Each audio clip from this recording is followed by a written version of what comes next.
Très bien. Donc, pour enchaîner effectivement sur ce sujet, alors nous, la question qui nous vient en tête, c'est que vous, en tant que groupe de réflexion qui travaille sur ces thématiques africaines-là, quels sont pour vous les défis aujourd'hui en fait de l'Afrique?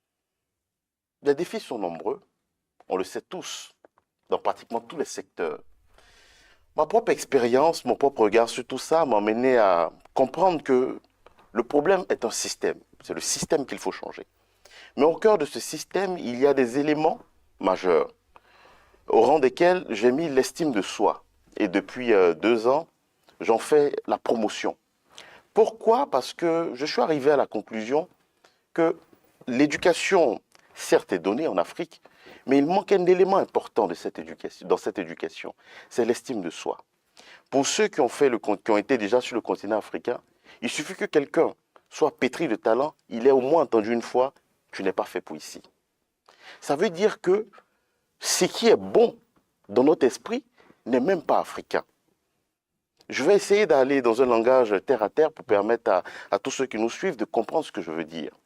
Voyez-vous, quand vous êtes en Côte d'Ivoire, avec un repas qu'on appelle le garba, son lot de crudités, le poisson thon, n'est rien aux yeux aujourd'hui de plusieurs Ivoiriens et qui vont préférer le burger, même si les couleurs, les goûts ne se discutent pas. Mais je veux dire que pour eux, l'accomplissement, c'est de pouvoir manger un burger. Ça veut dire quelque part que ce qui est mien n'est pas hautement présent dans notre esprit. On n'a pas l'estime de notre chose. Et même cette estime s'est tellement dégradée que regardez combien il y a de morts chaque jour en Afrique. Ça ne choque personne. Le développement commence là où l'estime de soi est telle que chaque Africain compte dans notre esprit. J'ai entendu parler du terrorisme à maintes reprises. Il a fallu qu'en France, il y ait un mort d'une attaque terroriste. Je pense que c'était le professeur Maté. Le monde entier s'est réuni pour venir compatir. Mais en Afrique, au Burkina, au Nigeria,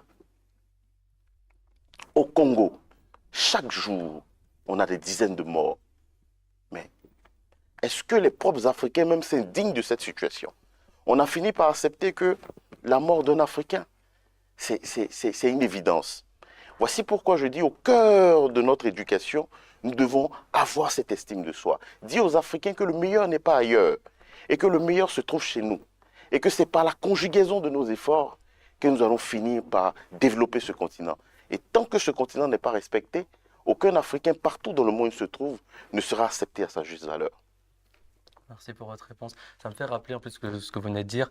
C'est vrai que c'est devenu dans le quotidien un peu des personnes. C'est un peu comme une habitude, c'est triste à dire, c'est un peu comme une habitude, mais ça me fait rappeler aussi, hier on s'était réunis ici et on discutait un peu et il y avait un d'entre nous qui avait dit que c'est vrai que quand on était plus jeune, on nous avait instruit qu'il y avait le rêve américain. Parce que tout ce qu'on avait, c'était pas forcément bien, mais il y avait cette obsession du rêve américain et pour d'autres aussi le rêve européen pardon, où on allait trouver mieux ici. Et on n'avait pas forcément cette habitude à se rendre compte que ce qu'on avait, ou ce que les Africains ont dans leur propre pays, ça valait plus. Et on se rend compte qu'avec le temps, maintenant, certains pays s'effondrent, certaines économies s'effondrent, ça devient triste. Les burgers, comme vous dites, ça nuit à la santé. Donc on se rend compte de pas mal de choses et que l'essentiel même, le vrai trésor se trouve aussi en vrai, dans les richesses africaines. Ça m'avait fait rappeler ça et je trouve ça très intéressant, ce que vous venez de dire. C'est pourquoi dans notre démarche, nous sommes tous des ambassadeurs de cette nouvelle manière de voir les choses, dans notre manière de faire, dans notre manière de parler de l'Afrique. Je suis arrivé en France, j'ai fait un constat, je ne dis pas que c'est que ça qui est présenté, mais tout ce qui est charité, tout ce qui est guerre, tristesse, pitié, était toujours attaché à l'Afrique. Quand je voyais l'Afrique, c'était très souvent sur ce temps. Aujourd'hui, beaucoup moins. Mais par exemple, nous devons changer ce regard à travers notre manière de parler de l'Afrique, à travers notre rapport avec l'Afrique. Nous sommes des diasporas, nous ne sommes pas au-delà de ceux qui sont en Afrique. Et nous devons faire ressentir ça, ces derniers.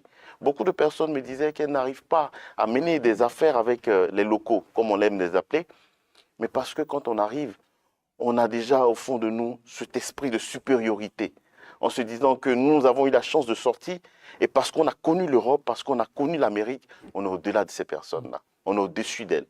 Non, déjà dans nos pratiques, il faudrait qu'on revoie cela. Cela va créer un cadre général qui va favoriser l'estime de soi. Parce que si on ne réussit pas ça, on aura un trésor en main, mais on pensera que c'est une pacotille. Après, juste peut-être pour rebondir sur ces questions-là de l'estime de soi, peut-être on pourrait peut-être se poser la question de savoir est-ce que l'estime de soi n'est pas construite à travers l'influence que l'Occident exerce au niveau de l'Afrique. Quand je parle d'influence, je dis, quand je donne l'exemple simplement, c'est quand on est un petit garçon ou une petite fille qui naît en Afrique et que jusqu'à ce qu'on grandisse, on regarde à la télé quelque chose qui ne nous ressemble pas, c'est-à-dire des feuilletons. On regarde des chaînes de télévision qui ne sont pas fondamentalement des chaînes africaines. Donc on a au quotidien, on est sous influence au quotidien. Donc au final, on pense que le meilleur est dans le burger parce qu'on a vu le burger à la télé. Donc on ne va pas privilégier le garba local parce qu'on n'a pas su peut-être donner de valeur au garba en le présentant, en mettant en fait des contenus qui nous ressemblent à la télévision. Donc du coup, je me pose effectivement ces questions-là. Est-ce que ce n'est pas dû à l'influence qu'exerce l'Europe, l'Occident sur le continent africain? La réalité